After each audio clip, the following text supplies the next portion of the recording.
Bonjour à tous, aujourd'hui dans cette vidéo je vous propose 4 exemples pour apprendre à utiliser le théorème d'encadrement sur les limites ou le théorème des gendarmes. On est chez les fonctions ici. Donc, eh bien, on a sinus x plus 3 sur x en plus infini. Pourquoi ça pose un problème? Eh bien parce que sinus n'a pas de limite en plus infini. C'est une fonction qui oscille, qui reste entre moins 1 et 1, et donc vous ne pouvez pas utiliser le théorème classique. On va donc raisonner par encadrement. Alors qu'est-ce qu'on sait? Eh bien c'est très simple, vous savez que quel que soit x, ici on va prendre x strictement positif, parce qu'on cherche la limite en plus infini, donc on a sinus qui est entre plus 1 et moins 1.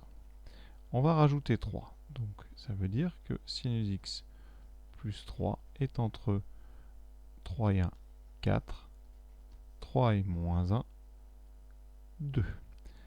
On a maintenant besoin de diviser par x partout. Alors comme x, je l'ai supposé strictement positif, il est non nul et il est positif. Donc quand je vais multiplier par 1 sur x, ça ne va pas changer le sens. Donc on peut très bien faire 2 fois 1 sur x qui donne 2 sur x. Ici, et on a sinus x plus 3 sur x inférieur ou égal à 4 sur x. Ici, on a tout simplement, il faut bien que vous compreniez, multiplié par 1 sur x, qui est un nombre positif strictement, donc ça ne change pas l'ordre. Et vous voyez votre fonction, eh bien elle est donc encadrée entre 2 sur x et 4 sur x.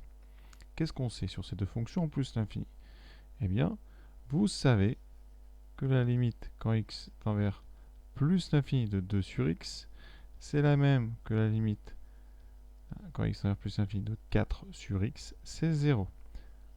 Et donc, d'après le théorème des gendarmes, ou le théorème d'encadrement, voilà, je n'écris pas tout, on a eh bien, la limite quand x tend vers plus l'infini de celle qui est entre les deux autres, donc sinus x plus 3 sur x, eh bien, c'est 0.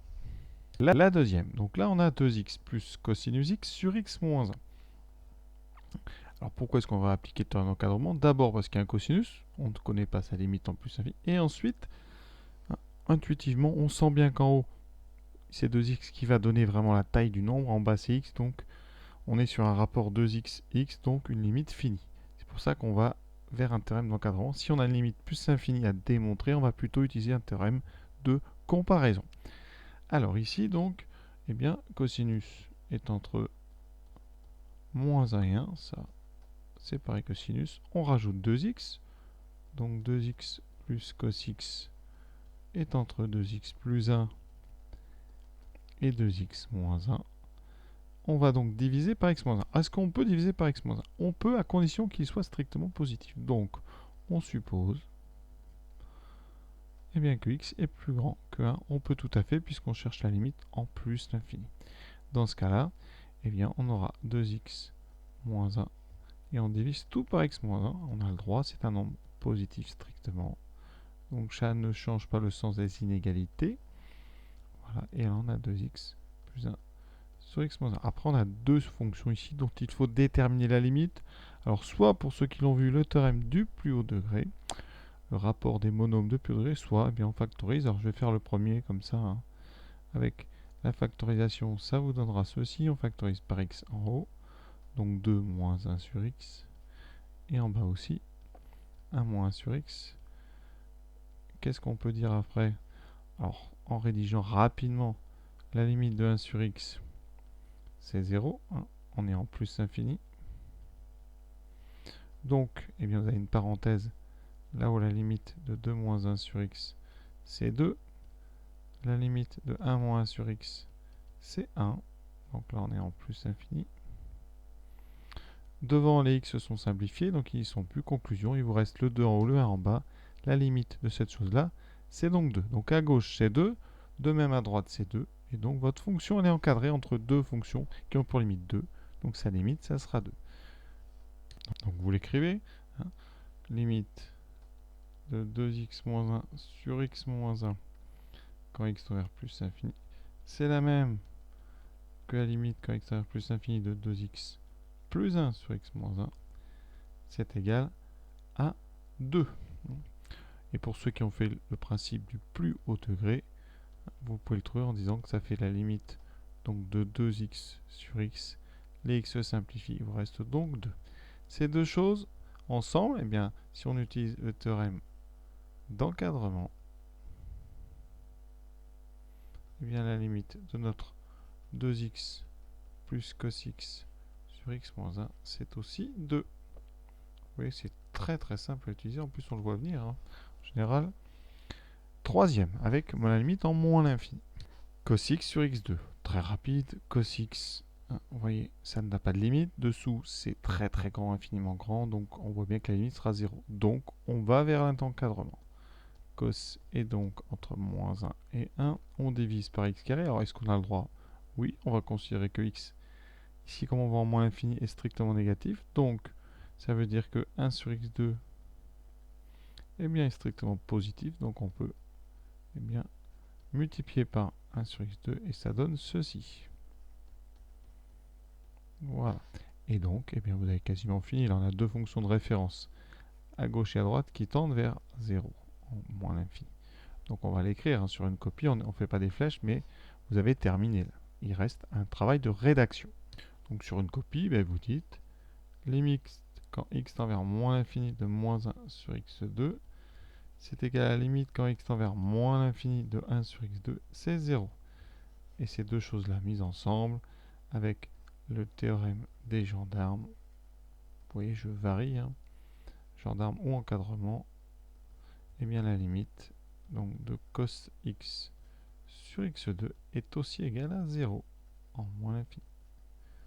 Dernier exemple, un petit peu plus dur, parce qu'on a du cos et du sinus en haut et en bas. Donc là, vous allez voir, le travail d'encadrement est beaucoup plus compliqué qu'il n'y paraît. Alors, on est en plus infini, donc en haut, on a des nombres entre 1 et 3, voilà, brièvement, et dessous, ça va être très grand, donc on voit bien qu'intuitivement, ça va tendre vers 0.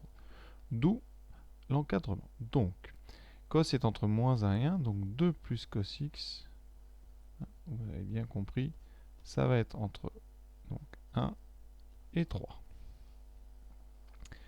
Alors, le dessous, x moins sinus 2x, alors que ça soit sinus 2x, 3x ou 4x, on a déjà dit, c'est entre moins 1, donc là, forcément, ça sera entre x moins 1 et x plus 1. C'est pas nécessaire de faire autrement, voilà. Alors, qu'est-ce qu'on peut faire? Est-ce qu'on a le droit de diviser des encadrements? La réponse c'est non. On peut multiplier des encadrements. Donc, l'astuce, c'est de transformer votre division ici en multiplication. C'est-à-dire qu'on va l'écrire comme ceci. Ceci multiplié par 1 sur x moins sinus 2x. Et donc, il va falloir inverser notre encadrement. Pour inverser un encadrement, on peut le faire. Hein. Si vous avez a plus petit que b, plus petit que c, à condition ici d'avoir tout le monde strictement positif, vous aurez 1 sur a plus grand que 1 sur b, plus grand que 1 sur c. Autrement écrit, 1 sur c plus petit que 1 sur b, plus petit que 1 sur a. Donc on va faire ici. Par contre, il faudrait ici avoir un strictement positif. Donc on considère, on pose x plus grand que 1. On peut parce qu'on cherche la limite en moins l'infini. Donc à cette condition, ici vous avez un nombre strictement positif et on peut donc inverser et on aura 1 sur x plus 1, hein, c'est-à-dire que vous avez un croisant ici. L'inverse du plus grand devient le plus petit et l'inverse du plus petit va devenir le plus grand. On aura donc ceci, ensuite 1 sur x moins sinus 2x inférieur ou égal à 1 sur x moins 1. Et là maintenant, on va multiplier et on peut parce que tous les nombres sont supérieurs ou égaux à 0. Même sont strictement positifs, mais pour la multiplication d'encadrement, on a besoin de supérieur ou égal. Donc ici, on multiplie. Ça veut dire qu'on aura 1 fois 1 sur x plus 1, donc 1 sur x plus 1. Ici, on aura 2 plus cos x fois 1 sur x moins sinus 2x, c'est-à-dire 2 plus cos x sur x moins sinus 2x. Et ensuite 3 fois 1 sur x moins 1, ce qui donne 3 sur x moins 1. Regardons maintenant les limites. Alors à gauche, 1 sur x plus 1. Donc, limite quand x tend vers plus l'infini de x plus 1, c'est plus l'infini. Donc, par inversion, la limite de 1 sur x plus 1, c'est donc 0. Ça c'est parfait.